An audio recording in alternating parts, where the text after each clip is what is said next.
The roses in Penelope Lockhart's trembling hands were beginning to wilt in the scorching Nevada heat, much like her dignity as she stood at the altar of the Jordan Valley Church, waiting for a groom who would never arrive. She had been standing there for 47 minutes, her white lace dress clinging to her skin, the faces of 200 guests shifting from anticipation to pity to outright embarrassment. Reverend Thomas kept clearing his throat, adjusting his Bible, looking toward the door with desperate hope that grew dimmer with each passing second. Penelope's mother had started crying 20 minutes ago, loud theatrical sobs that echoed through the small wooden church. Her father's face had turned the color of a ripe tomato, his jaw clenched so tight she worried his teeth might crack.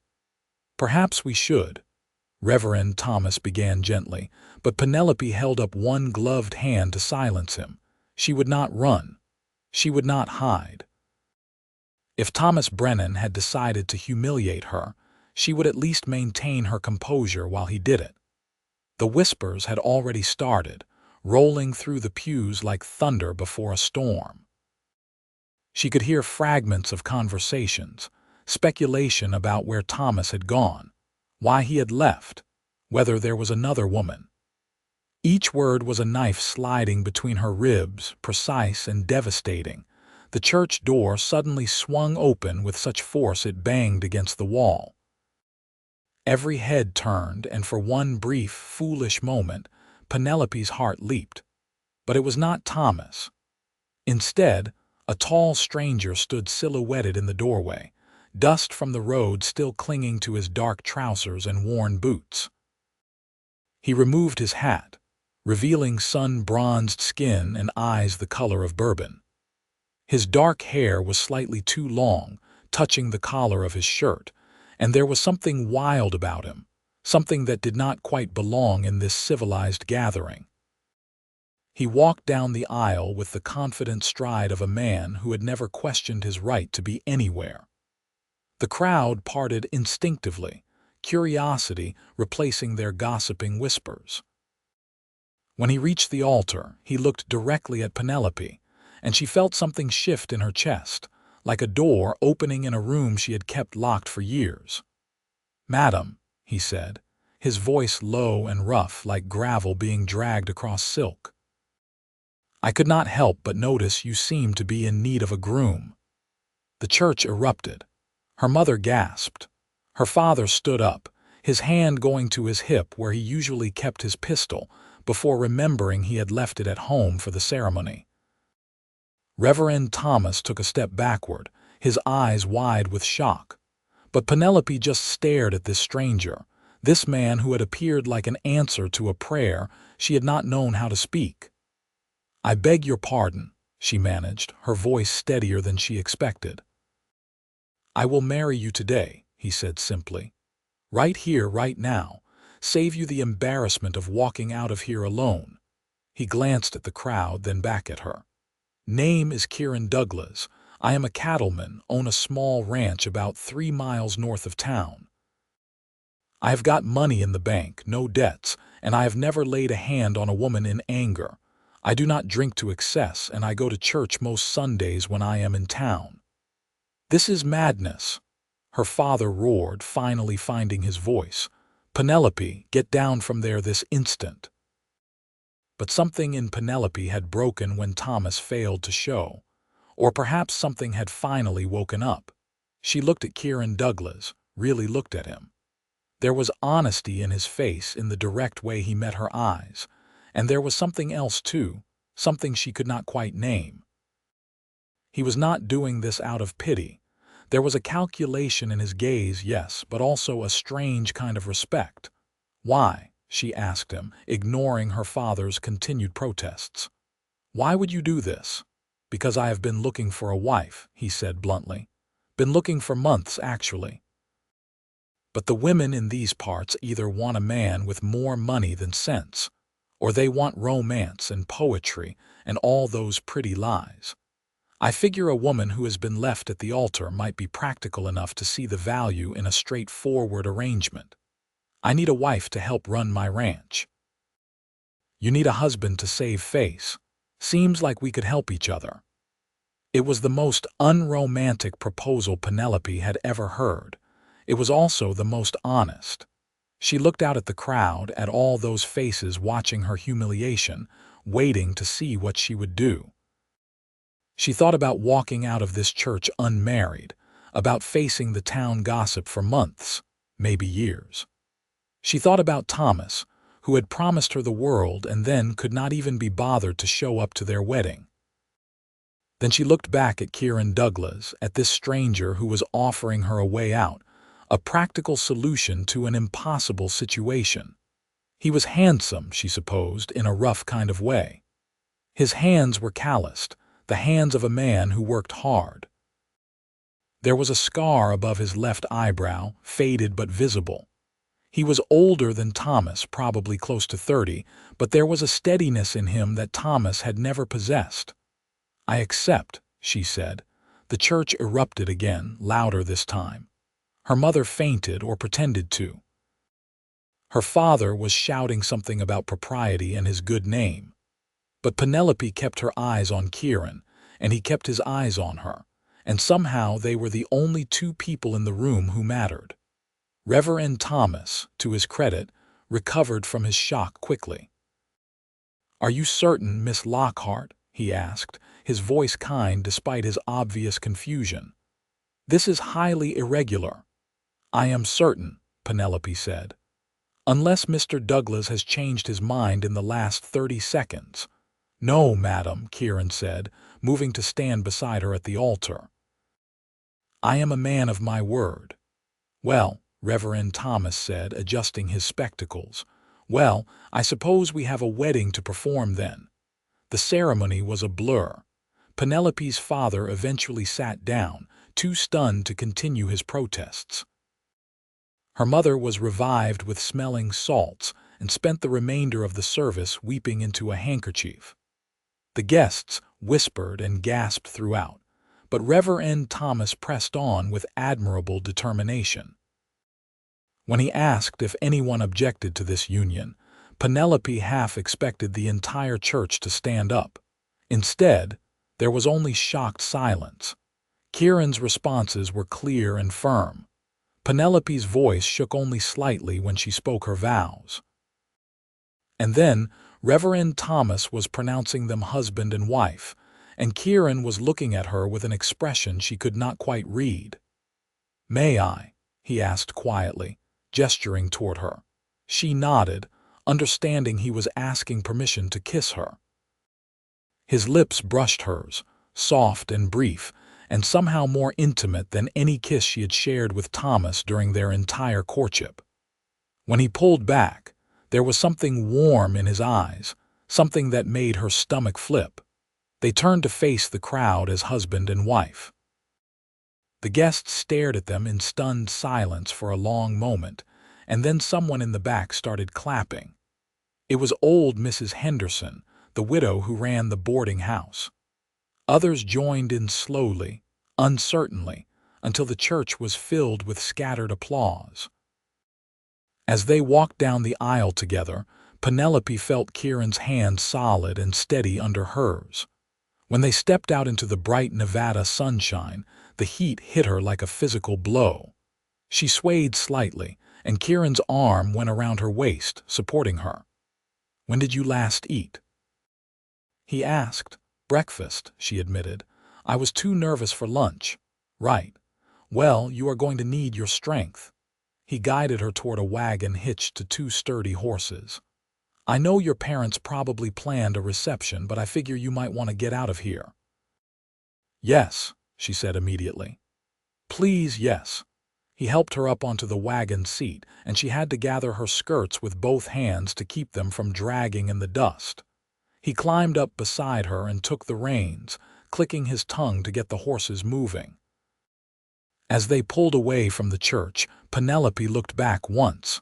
Her parents were standing on the steps, her mother still weeping, her father looking like he had aged 10 years in the past hour.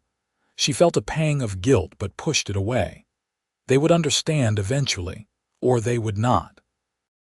Either way, the decision was made. "Where are we going?" she asked. "My ranch," Kieran said. "You're home now, I suppose, unless you want to go somewhere else first." "I want to get out of this dress," Penelope said, then flushed when she realized how that sounded.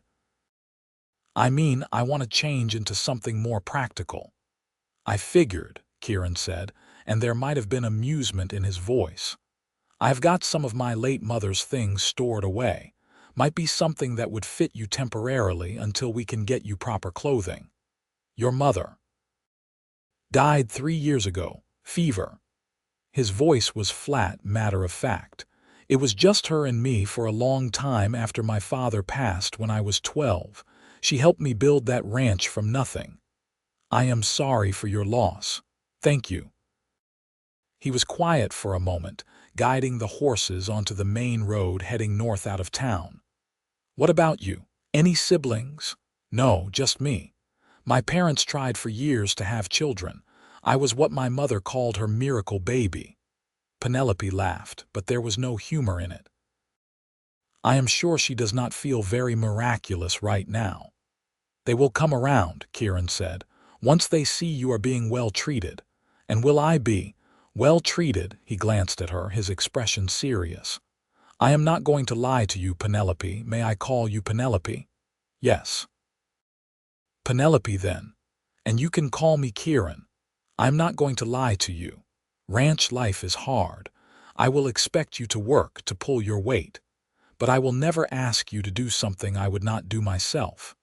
I will never raise my voice to you in anger, and I will never raise my hand to you at all. You will have your own room if you want it. I am not expecting you to share my bed until you are ready, if you ever are. This marriage can be whatever we make of it." His honesty was both refreshing and terrifying. "What made you do this?" she asked. "Really? You could have courted someone properly, found a wife who actually wanted to marry you." "I told you I have been looking, but most women want things I cannot give them. Pretty words, romance, all that." He shrugged. "I am a practical man, Penelope. I work hard, I save my money, and I do not have time for games. When I saw you standing there, I saw a woman who had been dealt a bad hand but was not running away from it. That is the kind of strength I need in a partner. You saw all that in the few minutes you stood in the back of the church." "I saw enough." He was quiet for a moment. "Also, I should probably mention, I saw your former intended at the saloon this morning. He was drunk and bragging about how he was going to skip town with the daughter of some wealthy merchant passing through. Said he had never really wanted to marry you, but your father had some business connections he was hoping to exploit." The words hit Penelope like a slap.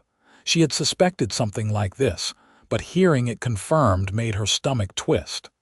"I see. I almost knocked his teeth out," Kieran continued. "But then I figured there might be a better way to handle the situation, so I came to the church. To rescue me. To make a practical arrangement," he corrected. "Do not go thinking this is some romantic fairy tale. I needed a wife. You needed a husband. We both got what we needed." But despite his words, Penelope could not help but think that a man who would marry a complete stranger to save her from embarrassment might be more romantic than he wanted to admit. She did not say this out loud, though. Instead, she watched the landscape roll by as they left Jordan Valley behind. The ranch appeared after about 30 minutes of riding. It was not large, but it was well maintained. A 2-story house with a wide porch stood at the center, painted white with dark green shutters. There was a barn, a stable, several corrals, and what looked like a bunkhouse for ranch hands. Cattle grazed in the distance, fat and healthy looking. "It is nice," Penelope said, and she meant it. "It will do," Kieran said. He pulled the wagon to a stop in front of the house and jumped down, then came around to help her. His hands were strong around her waist as he lifted her down, and for a moment they stood very close, her hands on his shoulders, his hands on her waist. She could smell him, leather and soap and something else, something distinctly masculine. Then he stepped back, breaking the moment. "Come on, let me show you around." The inside of the house was surprisingly clean for a bachelor's residence.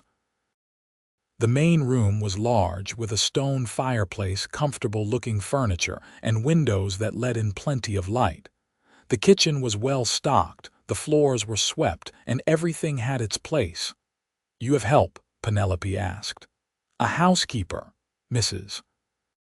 Chen comes in twice a week to help with the heavy cleaning and laundry," Kieran said. "But mostly I take care of it myself. I will show you to the bedroom upstairs. You can change and rest if you want." He led her up the narrow staircase to the second floor. There were 3 doors. He opened the first one to reveal a spacious bedroom with a large bed covered in a handmade quilt, a dresser, a washstand, and a window overlooking the front of the property. "This was my mother's room," he said. "I moved into the smaller room after she passed. Felt wrong to take her space. But you should have it. There is more room for your things." "Where do you sleep?" He pointed to the door at the end of the hall. "There. And that middle door is a storage room, but we could convert it if needed, for a nursery or whatever." The casual mention of children made Penelope's cheeks warm. "I see." "I will let you get settled," Kieran said. "My mother's clothes are in that trunk." He pointed to a large wooden chest at the foot of the bed. "Help yourself to whatever you need. I have got to go check on the cattle and make sure the hands know what is happening. Come down when you are ready, and we will figure out something for dinner." He left, closing the door behind him, and Penelope stood alone in the quiet room. She looked down at her wedding dress, the elaborate creation her mother had spent months planning. It seemed ridiculous now, this symbol of a marriage that had never happened.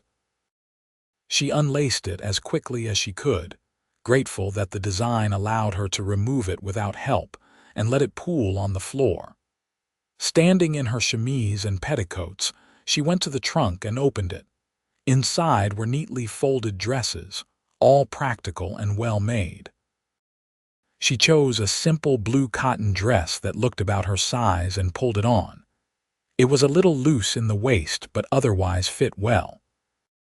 There was a hairbrush on the dresser, and she used it to take down her elaborate wedding hairstyle, brushing out the curls until her dark hair hung loose around her shoulders. Looking at herself in the small mirror above the dresser, she barely recognized the woman staring back. This morning she had been Penelope Lockhart, nervous bride. Now she was Penelope Douglas, practical wife of a stranger. The thought should have terrified her. Instead, she felt oddly calm, free almost. She went downstairs and found the kitchen empty. Through the window, she could see Kieran talking to 2 men near the barn, gesturing toward the eastern pasture. She watched him for a moment, noting the easy authority in his movements, the way the men listened attentively to whatever he was saying. Her stomach rumbled, reminding her that she had not eaten since early morning. She explored the kitchen, finding eggs, bacon, bread, and various preserved goods. She had been cooking since she was old enough to reach the stove, her mother insisting that a proper wife needed to know how to run a household. At the time, Penelope had found the lessons tedious. Now she was grateful for them. She built up the fire in the stove and started cooking. By the time Kieran came back inside, the kitchen smelled of frying bacon and fresh coffee. "You did not have to do that," he said, but he looked pleased. "I was hungry and you were busy. It seemed logical." "Fair enough." He washed his hands in the basin by the door and sat down at the table. "That dress looks better on you than it ever did on my mother. No offense to her memory." "None taken." Penelope plated the food and brought it to the table, then sat across from him. It felt strange, intimate, sharing a meal with this man she had married only hours ago. They ate in silence for a few minutes, both of them too hungry for conversation. Finally, Kieran pushed his empty plate back and looked at her. "We should probably talk about expectations," he said. "Figure out how this is going to work. All right. Like I said earlier, I will not expect anything from you that you are not ready to give. You can have your own room, your own space. As far as everyone else is concerned, we are a normal married couple. But between us, we can take things as slow as you need." "That is very generous," Penelope said carefully. "But I should tell you, I am not planning on this being a marriage in name only. I did not agree to marry you just to avoid embarrassment. I agreed because I saw an opportunity for a real partnership, a real life." Kieran's eyebrows rose slightly. "Is that so? I am 23 years old," Penelope continued. "I have spent the last year engaged to a man who turned out to be a liar and a coward. Before that, I spent my whole life preparing to be someone's wife, learning all the skills my mother thought I would need. I am good at managing a household. I am excellent at budgeting and planning. I can cook, clean, sew, and keep accounts, and I am not afraid of hard work. I can see that. What I am trying to say is, I understand this marriage started as a practical arrangement. But I do not want it to stay that way. I want a real partnership, Kieran. I want us to build something together." He studied her for a long moment, his expression unreadable. Then he smiled, a real smile that transformed his face and made something flutter in Penelope's chest. "I think I might have gotten very lucky today," he said. "We both did," Penelope replied. The next few weeks passed in a blur of activity and adjustment. Penelope threw herself into learning the rhythms of ranch life. She woke before dawn to make breakfast for Kieran and the two ranch hands who lived in the bunkhouse, young men named Jack and Samuel, who were initially shy around her but gradually warmed up. She tended the vegetable garden behind the house, mended clothes, preserved food for winter, and slowly began to understand the complex operation of running a cattle ranch. Kieran was patient with her questions, explaining the business side of ranching, teaching her how to read the brands on the cattle, showing her how to keep the account books. In the evenings, after the work was done, they would sit on the porch together and talk.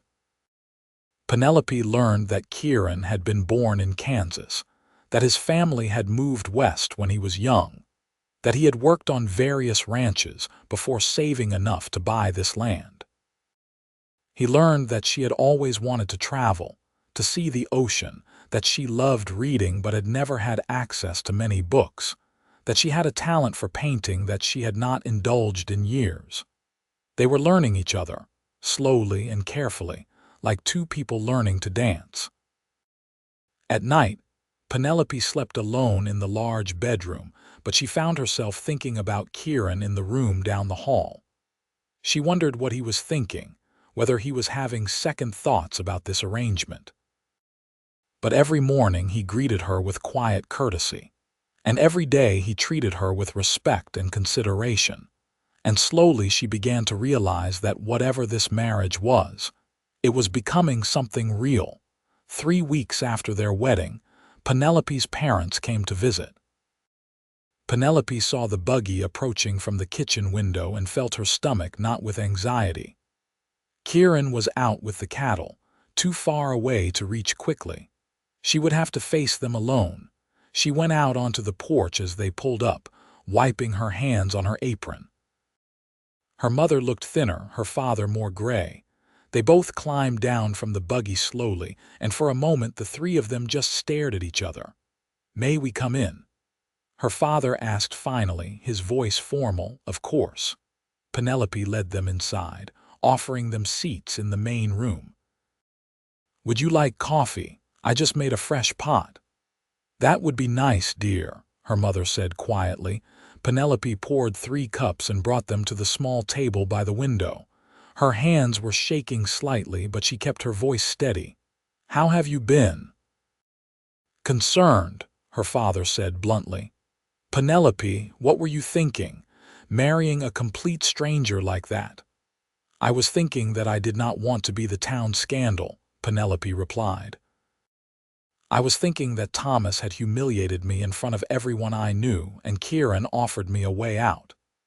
But you do not know this man, her mother said, her eyes filling with tears. He could be dangerous. He could be cruel. You could be in terrible danger. I have been here 3 weeks, Mother. If Kieran were dangerous or cruel, I think I would know by now. Penelope sipped her coffee. He has been nothing but kind and respectful. This is a good place. I am happy here. Happy? Her father's voice rose. How can you be happy in this strange place with a man you barely know? The door opened before Penelope could answer, and Kieran walked in. He took in the scene quickly, his eyes moving from Penelope to her parents and back again. Mr. and Mrs. Lockhart, he said politely, removing his hat. I am glad you came. I have been hoping for a chance to speak with you. Have you? Penelope's father stood up, his posture aggressive. And what exactly do you have to say for yourself, Mr. Douglas? You took advantage of my daughter in her most vulnerable moment. You married her when she was in shock and not thinking clearly. No, sir, I did not. Kieran's voice was calm but firm. I offered your daughter a choice. She could have said no. She could have walked out of that church and faced the gossip. Instead, she chose to marry me. That was her decision, made of her own free will. She was not in her right mind, her mother protested. I was perfectly in my right mind, Mother, Penelope said, standing up to move beside Kieran. I knew exactly what I was doing, and I would make the same choice again. Her parents stared at her, clearly shocked by her vehemence. Kieran reached out and took her hand, his grip warm and steady. The gesture was not lost on her parents.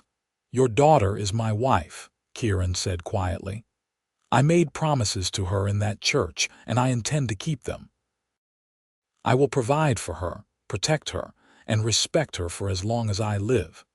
I cannot offer you pretty speeches or guarantees about the future. But I can tell you that Penelope will never want for anything I can give her, and she will never have cause to doubt my commitment to our marriage. There was a long silence. Then Penelope's mother started crying again, but these tears seemed different, softer somehow. I just want you to be happy, she said, looking at Penelope. That is all I have ever wanted. I know, Mother.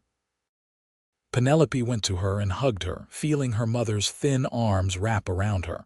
I am happy, I promise. Her father cleared his throat gruffly. I want to see this ranch of yours, Douglas, see what kind of operation you are running. Of course, sir, I would be glad to show you. Kieran gestured toward the door. If you will come with me. The two men left, and Penelope sat with her mother, talking quietly. Her mother told her about the scandal that had erupted after the wedding, how Thomas had indeed left town with the merchant's daughter, how everyone was talking about Penelope's dramatic solution. But the tone had shifted, her mother said. People were not pitying Penelope anymore. Instead, they were calling her brave, clever, resourceful. Mrs. Henderson said you showed great presence of mind, her mother said with a watery smile. She said any woman smart enough to catch a husband like that was going to do just fine in life. Mrs. Henderson always was kind to me, Penelope said. When the men returned an hour later, her father's expression had softened considerably. You run a good operation, Douglas, he admitted grudgingly. I can see you work hard. Thank you, sir. Your daughter works just as hard. She has been a great help to me already. They stayed for another hour, the conversation gradually becoming less tense and more natural. When they finally prepared to leave, Penelope's mother hugged her tightly. Come visit us in town when you can, she whispered.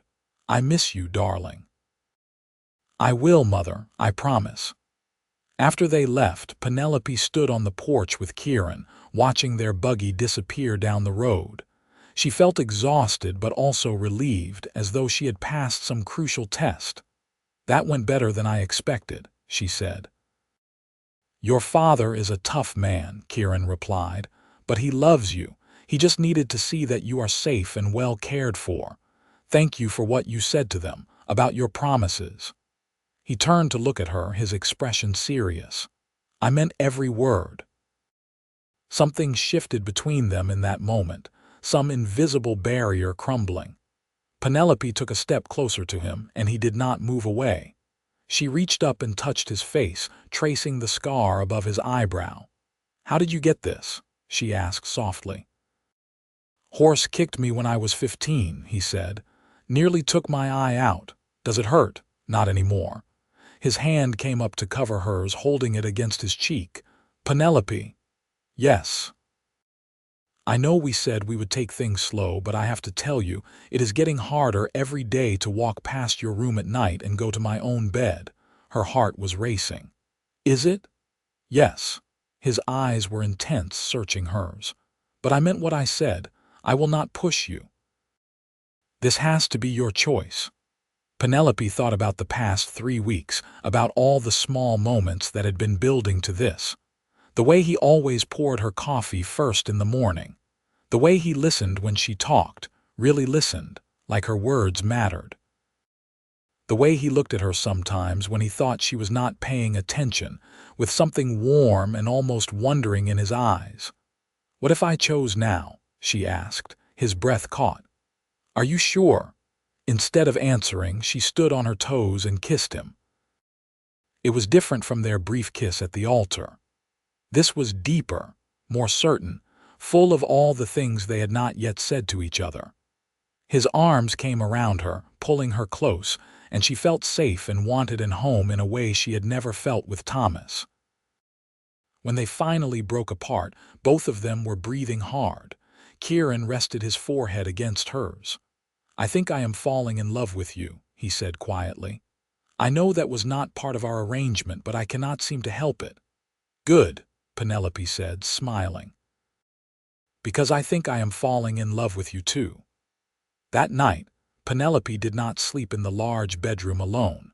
She slept in Kieran's smaller room in his arms, and it felt like the most natural thing in the world. They made love slowly, carefully, learning each other in this new way.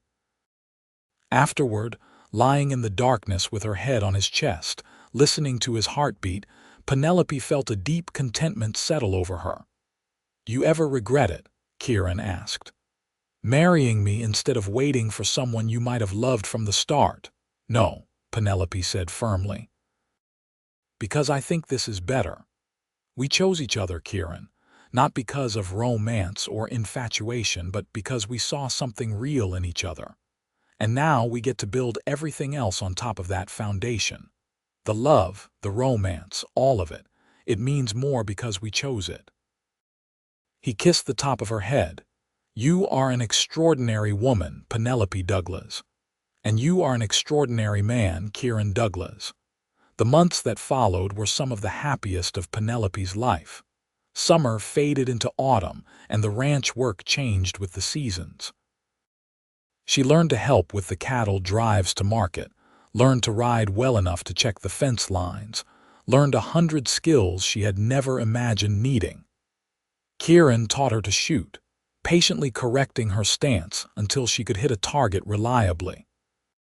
She taught him to appreciate music, singing old songs while she worked, until he started humming along without realizing it. They fell into an easy partnership, the kind that comes from working side by side every day. But it was more than that. They talked for hours, sharing dreams and fears and stories from their pasts. They laughed together, sometimes so hard that they had to stop what they were doing and just stand there, leaning on each other. They argued occasionally, usually about small things like the best way to organize the pantry or whether to buy more chickens, but they always worked through it, neither of them willing to let anger fester. And they loved each other, more and more each day. Kieran showed his love in practical ways, fixing things before she even noticed they were broken, making sure she had everything she needed. Penelope showed hers in small kindnesses, making his favorite foods, mending his clothes with careful stitches, leaving little notes for him to find. Winter came, and with it, a cold unlike anything Penelope had experienced. The ranch work became harder, more brutal. There were times when Kieran had to spend all night in the barn with a sick cow, or ride out in a snowstorm to rescue stranded cattle. Penelope kept the house warm and the food ready, and she never complained, even when she went to bed alone because he was too covered in muck to come inside. One particularly harsh night in January, a blizzard hit without warning. Kieran and the ranch hands were out trying to bring the cattle closer to the barn, and Penelope stood at the window, watching the white wall of snow, her heart in her throat. Hours passed. She kept the fire roaring and coffee brewing, changing into warmer clothes so she would be ready if she needed to go out and search for them. Finally, well past midnight, she heard sounds outside. She ran to the door and yanked it open to find Kieran stumbling through the snow, his face red with cold, ice crusting his eyebrows and beard. "We lost some," he said through chattering teeth as she pulled him inside. "Could not find them in the storm. Jack and Samuel are in the bunkhouse." "Never mind that now," Penelope said, helping him out of his frozen coat. "You need to get warm." She stripped off his wet clothes, wrapped him in blankets, and made him sit by the fire with hot coffee. Then she heated water and filled the large tub they used for bathing, helping him into it despite his protests that he was fine. "You are not fine," she said firmly. "You are half frozen. Now sit still and let me take care of you." She washed him gently, warming his cold skin with the hot water, and gradually the color returned to his face and his shivering stopped. When she finally helped him out and dried him off, he pulled her close. "I love you," he said. "God, Penelope, I love you so much. Out there in the storm, all I could think about was getting back to you." "I love you too," she said, tears stinging her eyes. "Do not scare me like that again." "I will try not to." He kissed her and she could taste the cold on his lips. "Come to bed with me. I need to feel you, make sure this is real." They made love slowly, carefully, both of them needing the reassurance of touch and warmth. Afterward, Penelope lay awake listening to Kieran's breathing even out into sleep, and she thought about how much her life had changed. Less than a year ago, she had been standing at an altar, waiting for a man who had betrayed her. Now she was here, in the arms of a man she had not even known existed, and she could not imagine being anywhere else. Spring came eventually, as it always does. The snow melted, revealing both the cattle they had lost and the ones that had survived. It was not as bad as Kieran had feared. They had lost about 15 head, a significant loss but not devastating. The remaining cattle were in good condition, and soon there would be calves to replace those they had lost. In March, Penelope realized she had missed her monthly courses. She waited another month to be sure, then went to see Dr. Williams in town. He confirmed what she already suspected. She was pregnant. She kept the news to herself for a few days, trying to decide how to tell Kieran. Finally, one evening as they sat on the porch watching the sunset, she simply said, "I am going to have a baby." Kieran turned to stare at her, his expression shocked. "You are certain?" Dr. Williams confirmed it.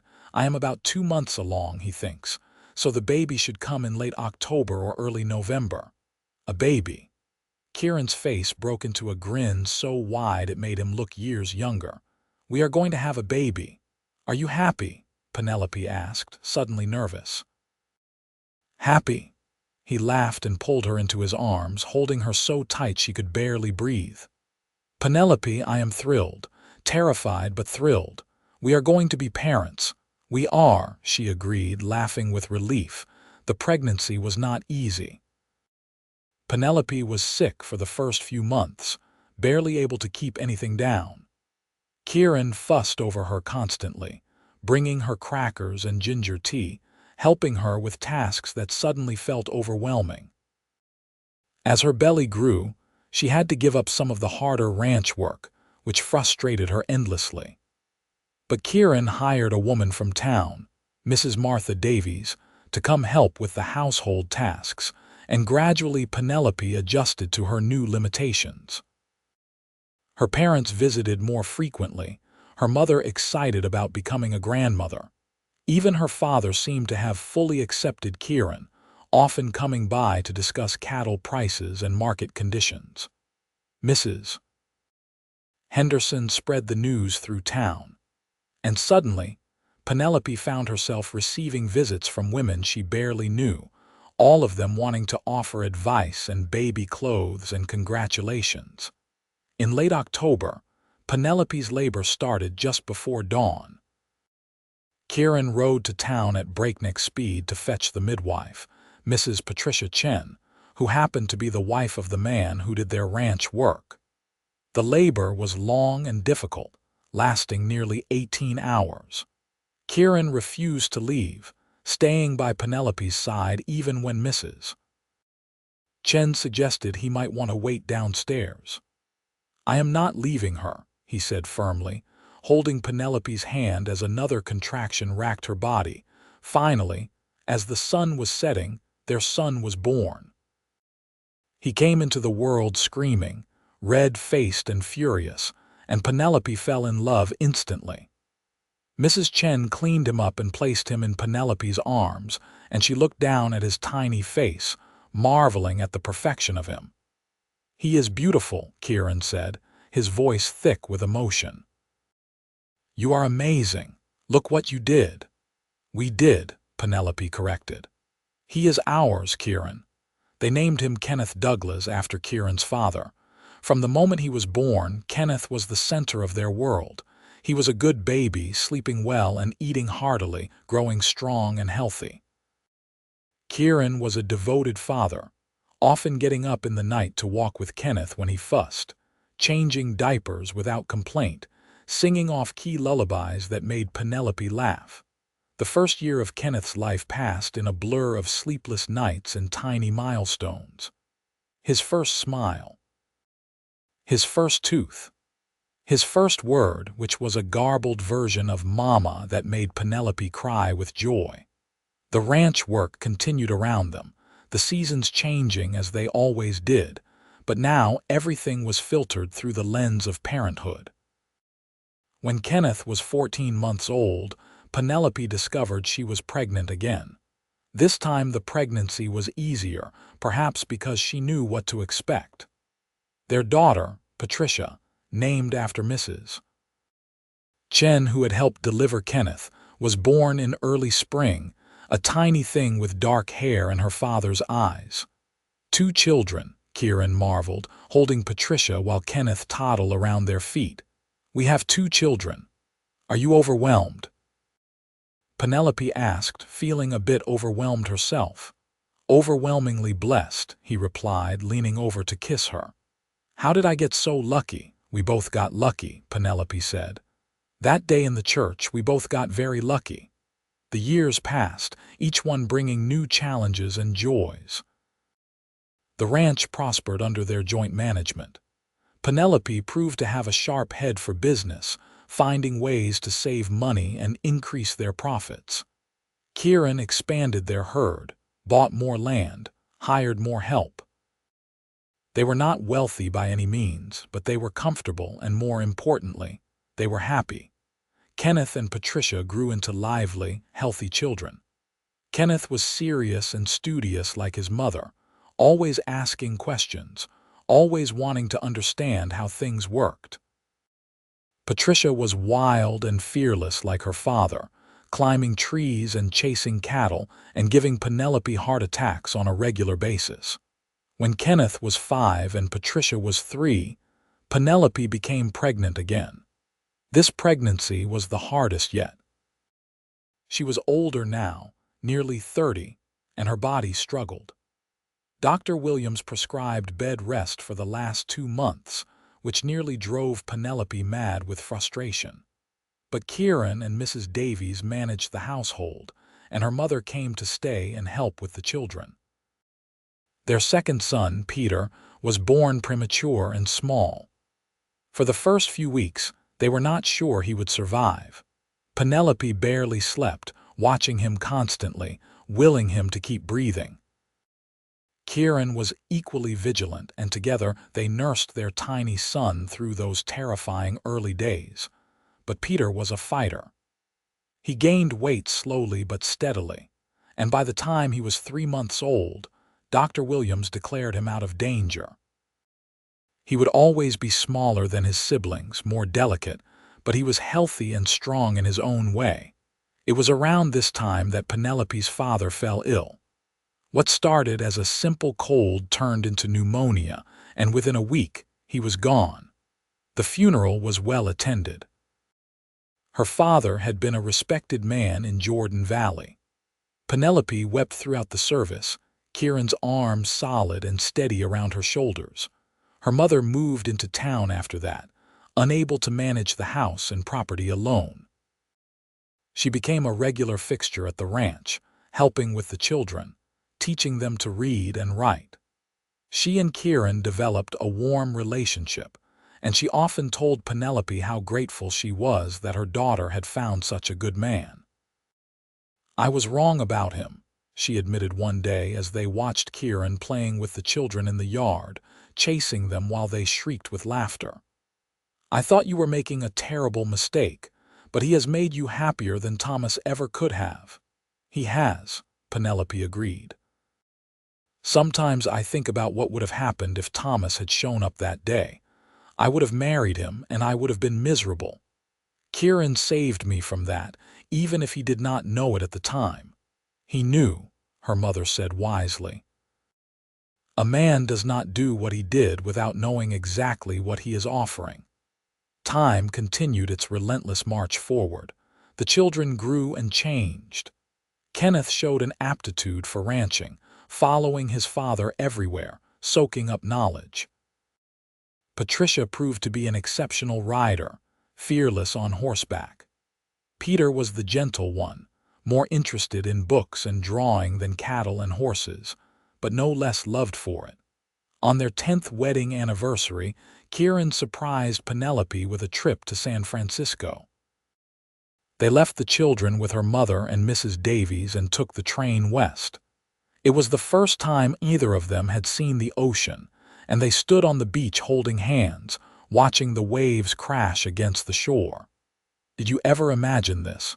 Penelope asked.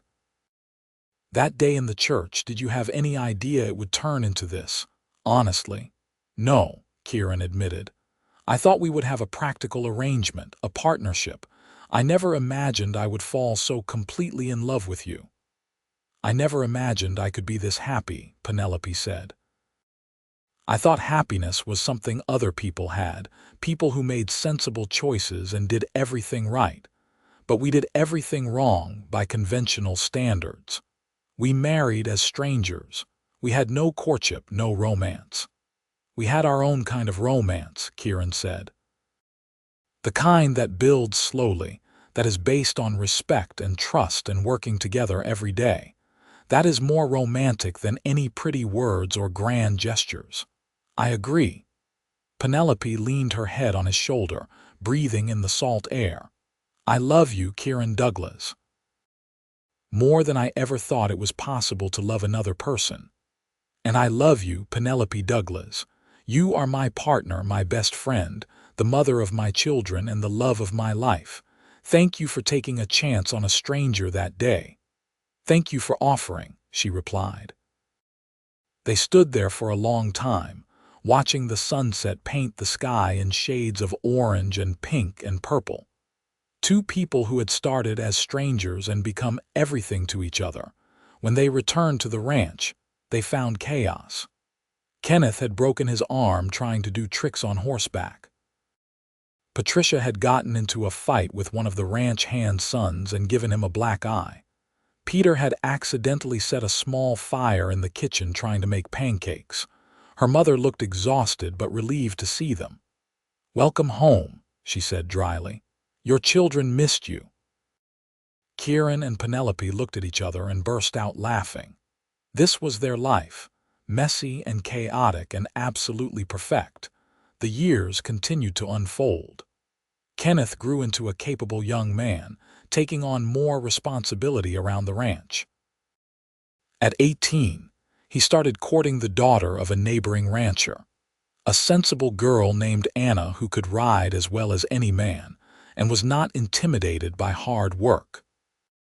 They married when he was 20, and Penelope found herself adjusting to having a daughter-in-law and soon after, becoming a grandmother when Anna gave birth to a daughter they named Catherine. Patricia, true to her wild nature, announced at 16 that she had no intention of getting married. She wanted to train horses professionally, something almost unheard of for a woman. Kieran and Penelope worried but ultimately supported her, and she proved to have an extraordinary gift. People came from all over Nevada and even from California to buy horses she had trained. Peter, gentle Peter, became a teacher. He moved to Virginia City when he was 22 to take a position at the school there, and he wrote long letters home about his students and his life. Eventually, he married a widow with 2 children of her own, and he became a devoted stepfather to them. Kieran and Penelope watched their children grow and build their own lives with a mixture of pride and bittersweet nostalgia. The ranch, which had once been so busy with the sound of children playing, became quiet again. But it was a comfortable quiet, the kind that comes from a life well lived. On a warm evening in late summer, when Penelope was 52 and Kieran was 58, they sat on the porch as they had so many times before. They were older now, their hair graying, their bodies moving more slowly than they once had.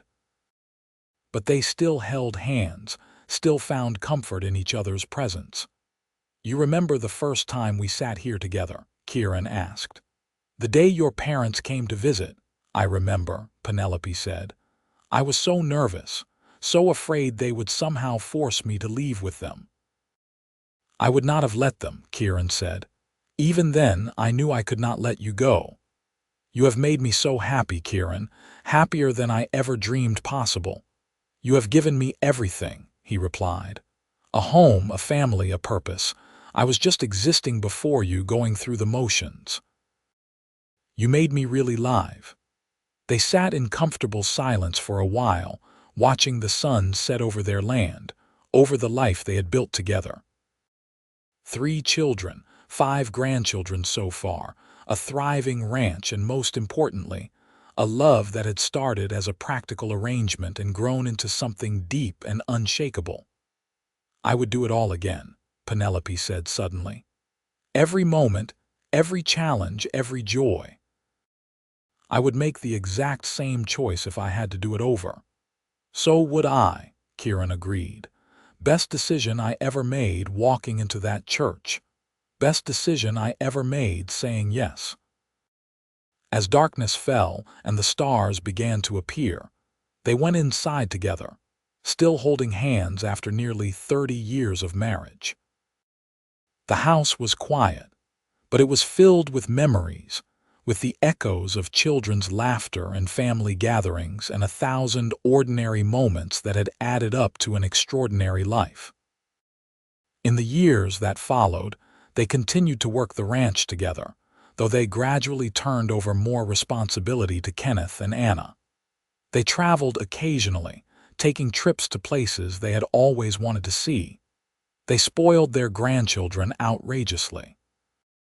They supported Patricia's horse training business and attended every one of Peter's school events when they could make the journey to Virginia City. When Penelope was 60, she became seriously ill. It was the same fever that had killed Kieran's mother all those years ago. For 2 weeks, Kieran barely left her bedside, caring for her with the same devotion he had shown since the day they married. Their children came home, gathering around her, fearing the worst, but Penelope was not ready to leave yet. She fought her way back from the edge, and slowly, painfully, she recovered. When she was finally strong enough to sit up and take notice of the world again, she found Kieran asleep in the chair beside her bed, his hand still holding hers. His face was haggard, his hair had gone completely white, and he looked like he had aged 10 years in those 2 weeks. "Kieran," she said softly, and his eyes flew open. "Penelope, thank God." He leaned forward, pressing his forehead to their joined hands. "I thought I was going to lose you." "Not yet," she said. "We still have time." And they did. Years more, as it turned out. They celebrated their 40th wedding anniversary surrounded by their children, their grandchildren, and even their first great-grandchild, Kenneth and Anna's grandson. Looking around at all these people who existed because a stranger had walked into a church and offered to marry a jilted bride, Penelope felt overwhelmed with gratitude. That night, lying in bed with Kieran beside her, she thought about her journey. She thought about the frightened young woman who had stood at that altar, humiliated and heartbroken. She thought about the decision she had made in that moment, the leap of faith that had changed everything. "Thank you," she whispered to Kieran, who she thought was asleep. "For what?" He murmured, proving he was awake after all, "For walking into that church, for seeing something in me worth saving, for loving me. Penelope, I should be thanking you. You took a chance on a rough cowboy with nothing to offer but hard work and honesty. You made me better than I was. You gave me a reason to build something, to be something more than I thought I could be." "We made each other better," she said. "We did," he agreed, pulling her closer. "We really did." They fell asleep like that, wrapped around each other. Two people who had become so intertwined over the decades that it was impossible to tell where one ended and the other began. Their love story had started in the most unconventional way, born out of desperation and practicality. But it had grown into something beautiful and lasting, a testament to the power of choice and commitment and partnership. The wedding that almost was not had become the foundation for a marriage that was everything a marriage should be. And the woman who had been left at the altar, who had faced her worst moment with courage and resourcefulness, had found something better than she ever could have imagined. She had found a true partner, a great love, and a life full of purpose and joy. As Penelope drifted off to sleep in Kieran's arms, she smiled. Sometimes, she thought, the worst moments in life turn out to be the beginning of the best things. You just have to be brave enough to take the chance when it is offered, and she had been brave. They both had. They had taken a chance on each other, and it had made all the difference. The years continued to pass gently. Kieran and Penelope grew older together, their love deepening with each passing season. They moved more slowly now, but they still took their evening walks around the property, still sat on the porch watching the sunset, still found joy in the simple pleasure of being together. When Kieran was 73 and Penelope was 67, he had a stroke. It was mild, and he recovered most of his mobility, but it scared them both. They knew their time was growing shorter, that the days they had left together were precious and numbered. They did not waste a single one. They said, "I love you" every day, multiple times a day. They held hands constantly.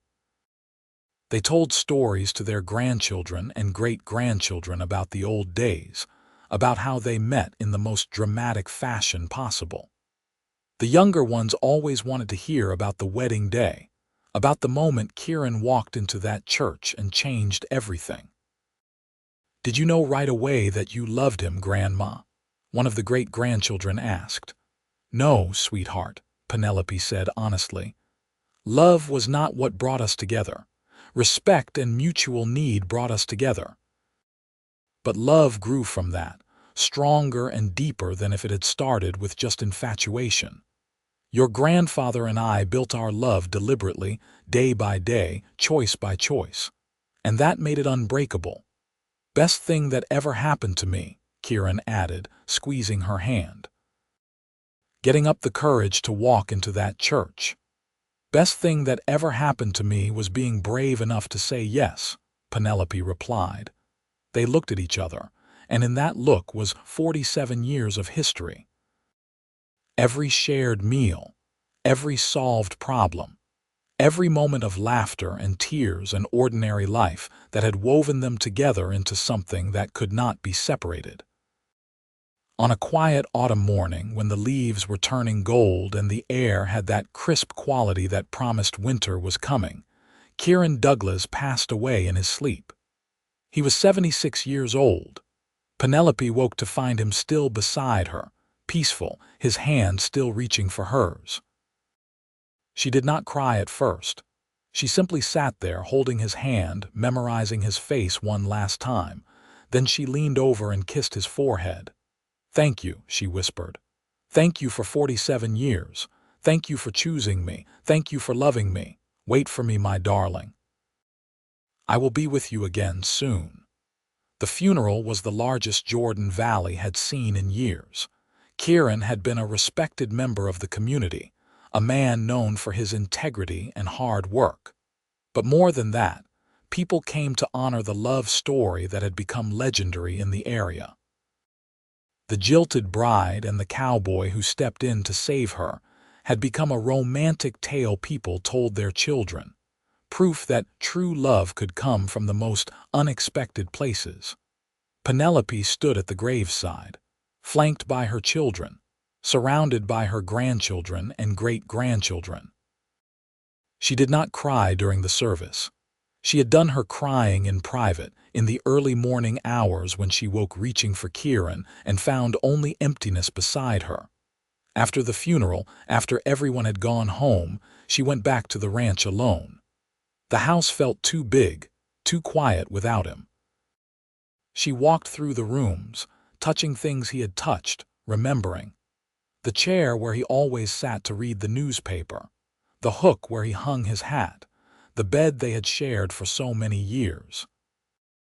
That night, she went through old papers and found the marriage certificate from that chaotic day 47 years ago. She traced the signatures with one finger, Kieran's bold scrawl next to her own careful script.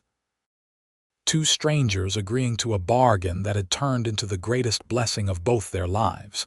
She lived for 3 more years after Kieran passed. Good years, full of family and purpose. She watched more grandchildren marry, held more great-grandchildren. She saw Patricia's horse training business become one of the most respected in the state. She traveled to Virginia City multiple times to visit Peter and his family. She helped Kenneth and Anna run the ranch, though she took on less and less as her body grew weaker. On her 70th birthday, surrounded by 3 generations of family, someone asked her what the secret was to her long, happy life. "I made a choice," she said simply. "When everything seemed hopeless, when I thought my life was ruined, I chose to be brave. I chose to take a chance on someone who offered me a way forward. And then every day after that, I chose to keep choosing him. That is the secret. Love is not just a feeling. It is a choice you make, over and over every single day." That night, as she lay in bed in the room she had once shared with Kieran, Penelope felt a deep peace settle over her. She had lived a full life, a good life, a life rich with love and purpose. She had taken a terrible moment and transformed it into something beautiful. She had been brave when bravery was required, and that courage had been rewarded 1,000 times over. She closed her eyes, and in her dreams, she was 23 again, standing at that altar in her white dress. But this time when the door opened, she was not disappointed. This time she saw Kieran walking toward her, young and strong and full of quiet determination. She saw him offer his hand and heard herself say yes, and she knew with absolute certainty that she would make the same choice 1,000 times over. Penelope Lockhart Douglas passed away peacefully in her sleep on a warm spring night, 3 years and 2 months after her husband. She was 70 years old, and she had lived every one of those years fully, especially the 47 she had spent as Kieran's wife. They buried her next to Kieran, under the big oak tree on the eastern edge of the ranch property, the spot they had both chosen years before. The double headstone bore their names, their dates, and underneath, a simple inscription that Kenneth had chosen: two strangers who became one heart. The ranch stayed in the family, passing to Kenneth and eventually to his children. The story of how Kieran and Penelope met became family legend, told and retold at gatherings, each generation adding their own embellishments but keeping the core truth intact. It became a story about courage and choice, about taking chances and building something beautiful from the most unpromising beginnings. Years later, one of the great-great-grandchildren would write a book about their story, ensuring that it would not be forgotten. The tale of the woman left at the altar, and the cowboy who stepped in to save her, became known far beyond Jordan Valley, inspiring others to be brave, to take chances, to see possibilities where others saw only disaster. But the real story, the true heart of it, was simpler than any legend. It was about two people who chose each other when they did not have to, who worked every day to build something lasting, who loved each other through the ordinary and extraordinary moments of life. It was about partnership and respect growing into deep, abiding love. It was about choosing wisely when everything was falling apart. It was about how sometimes the worst day of your life can turn into the beginning of your greatest blessing, if you are just brave enough to say yes when opportunity knocks on your door, or walks into your church and offers you a way forward. And it was about how true love, real love, is not just about feeling but about choosing, day after day, year after year, to stand by someone, to build with them, to create a life together that is richer than anything either person could have made alone. The ranch still stands today, more than 150 years later, run by the sixth generation of Douglas descendants. And on the wall in the main house hangs a faded photograph from 1875, showing a stern-looking man and a serious woman standing side by side. They are not touching in the photograph, but there is something in the way they lean slightly toward each other, something in their eyes, that speaks of connection and understanding. Below the photograph is a small brass plaque, added by a granddaughter who wanted to make sure the story was never forgotten. Kieran and Penelope Douglas, married August 15, 1873, proof that the best love stories sometimes have the strangest beginnings, and that is exactly what it was. Strange beginning, beautiful middle, and an ending that, while sad, was also fitting. They had lived fully, loved deeply, and left behind a legacy that went far beyond cattle and land. They left behind proof that courage and choice can transform everything, that practical arrangements can become passionate love, and that sometimes the person who saves you turns out to be the person you were meant to find all along. In the end, Penelope Lockhart had been left at the altar by a man who did not deserve her. But standing in that church, facing her worst nightmare, she had found the strength to choose differently, to accept an unconventional solution, to take a chance on a stranger. And that choice, made in a moment of crisis and courage, had led to 47 years of partnership, love, and joy. It was not the wedding she had planned. It was not the marriage she had imagined. It was better, because it was real, built on a foundation of honesty and respect and daily choice. Because it was earned, not just felt. Because it lasted through hard times and good times, through joy and sorrow, through all the ordinary and extraordinary moments that make up a life. And in the end, that is all any of us can hope for, to find someone who chooses us, not just once but every day. To build something together that is stronger than the sum of its parts. To love and be loved fully and honestly for exactly who we are. Penelope and Kieran found that in each other, and their story stands as testament to the power of courage, choice, and the kind of love that grows from the most unlikely beginnings into something that can never be broken, not even by death.